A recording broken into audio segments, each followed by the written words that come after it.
Em uma oitiva marcada por contradições, a CPI da Covid-19 ouviu o depoimento do diretor da FIBBank, Roberto Pereira Ramos Júnior. Os senadores buscaram detalhar a atuação da empresa que ofereceu garantia de 80 milhões de reais para a Precisa Medicamentos negociar vacinas com o Ministério da Saúde.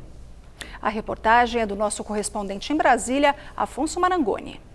Logo no início do depoimento, Roberto Pereira esclareceu que a FIBBank não é um banco e nem uma seguradora. Segundo ele, a empresa presta garantias fidejussórias, que são garantias pessoais. Mesmo sem previsão contratual e fora do prazo, o governo federal aceitou esta garantia para firmar o contrato com a Precisa Medicamentos para fornecer a vacina indiana Covaxin. Em fevereiro, o Ministério da Saúde empenhou 1 bilhão e 600 milhões de reais para a compra do imunizante, mas após denúncias de irregularidades, cancelou o contrato. Um dos temas que mais chamou a atenção dos senadores foi a discrepância entre o faturamento da empresa e seu capital. No ano passado, por exemplo, a FIBBank faturou cerca de 1 bilhão de reais, mas o capital social é de 7 bilhões e 500 milhões. O patrimônio estaria lastreado, segundo o depoente, com 2 imóveis, um em São Paulo e outro em Curitiba. O presidente da CPI, Omar Aziz, do PSD, ironizou a situação. Como diretor-presidente, o senhor não é uma pessoa que está ali no 5º, 6º escalão, o senhor está aqui em cima, o senhor está no topo da pirâmide dessa empresa. E o senhor aqui ou não tem conhecimento, ou não sabia, fala com convicção que um terreno em Curitiba custa 7 bilhões e meio de reais, né? Então, o valor, né? Aí, é lógico que a gente recebe muitas mensagens, uma mensagem que eu recebi que o Palácio de Buckingham custa 7 bilhões de... 1 bilhão e meio de dólares.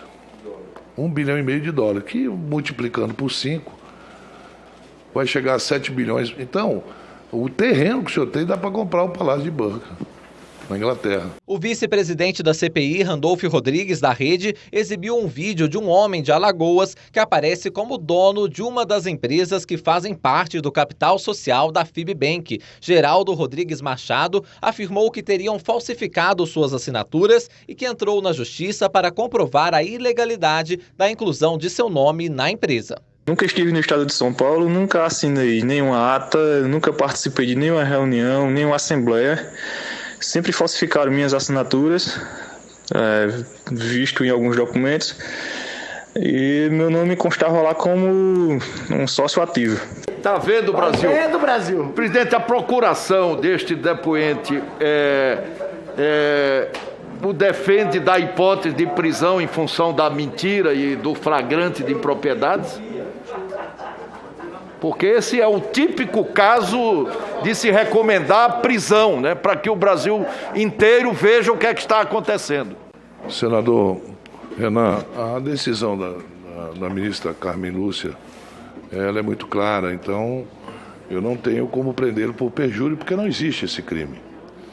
Aí no Brasil, perjúrio ainda não é caso de prisão. Roberto Pereira disse desconhecer a relação entre o advogado Marcos Tolentino e a FIBBank. Entre outros negócios, Tolentino é dono da Rede Brasil de televisão. Segundo o depoente, o advogado é apenas representante legal de uma empresa associada. O relator Renan Calheiros, do MDB, contestou e disse que Tolentino costuma se apresentar como dono da FIBBank e figura em processos judiciais como administrador da empresa. Só para ter uma informação, Marcos Tolentino são várias as matérias que saíram, que ele seria o verdadeiro dono do FIBBank, sendo uma espécie de sócio oculto da empresa, por ser amigo de Ricardo Barros, teria facilitado a emissão da carta-fiança em favor da Precisa Medicamentos, para satisfazer os interesses do deputado na execução do contrato da Covaxin. Roberto Pereira negou relação da FIBBank com Ricardo Barros e disse não conhecer Francisco Maximiano, sócio da Precisa Medicamentos.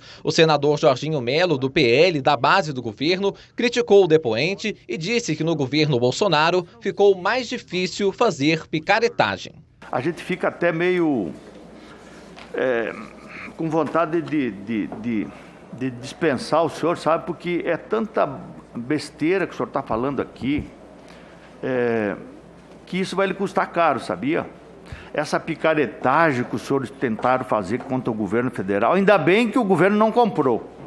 Ainda bem que o governo não comprou, não gastou um tostão nisso. Mas os senhores vão ter que ser responsabilizados por isso.